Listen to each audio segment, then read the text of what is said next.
Well, happy 4th of July weekend, everybody out there. You got my patriotic shirt on. I just want to do a quick update on where I'm at with the boat. Pretty much, well, I got it parked outside, so I'll just show it to you. Okay, let's see. Let me switch. All right. And we're looking at the stern of the boat. Pretty much got the floor all installed now. It's quite a bit heavier than it called for in the plans. It's only called for 3/8 plywood. But I had a lot of that wood, this wood here that I put on the side of the boat.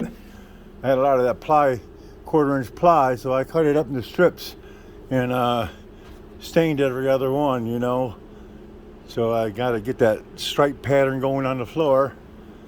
And center section right there, I have to put fasteners in on it to fasten it down.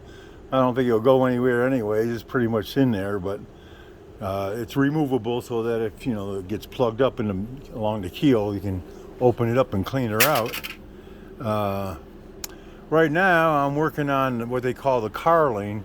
It's this piece right here that goes basically along the inside of the frames and defines the top edge of the boat up here along both sides.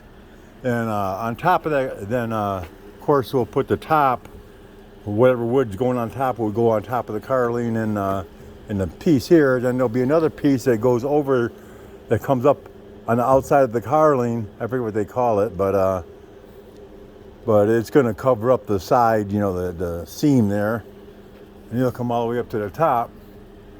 And probably the next thing I'm going to work on, besides these carlings here, is getting those on, is start getting the frames in here, the supports for the front decking area.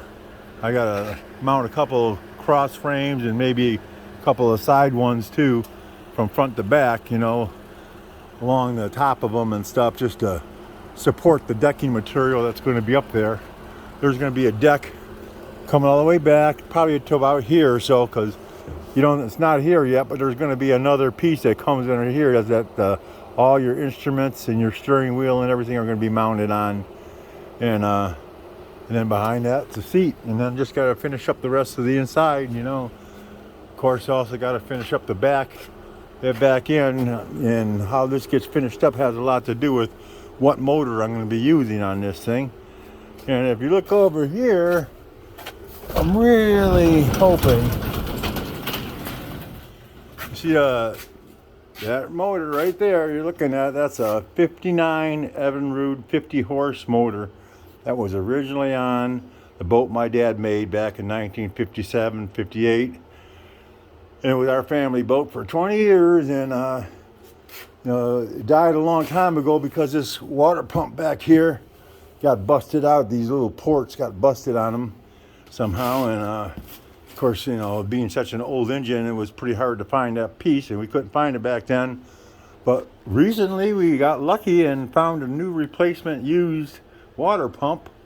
So we're in the process of putting everything back together now, cleaning it all up, and seeing if we can fire this thing up and see if it'll run. I have no idea whether it will or not. I'm really hoping it does, so I can put this motor on the back of the boat that I'm building. It'll be real nostalgic to have the same motor my dad used on his boat that he built on the back of my boat.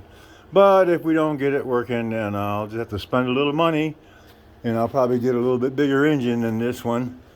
And in that case, I might not, if I buy a new motor, I might not have to cut out such a deep well in the back of the boat, because that motor only has a very short shaft on it. It's only like 17 inches between where it clamps on and where that pin is on the bottom that needs to be underneath the bottom of the boat. So I would have to lower down the back of the transom some in order to put that thing on. But that's all for later. First we got to find out if we're going to get that motor working, and I got a lot more work I got to do on the inside of the boat anyways. Okay, well, excuse me. Till the next one, have a good 4th of July weekend.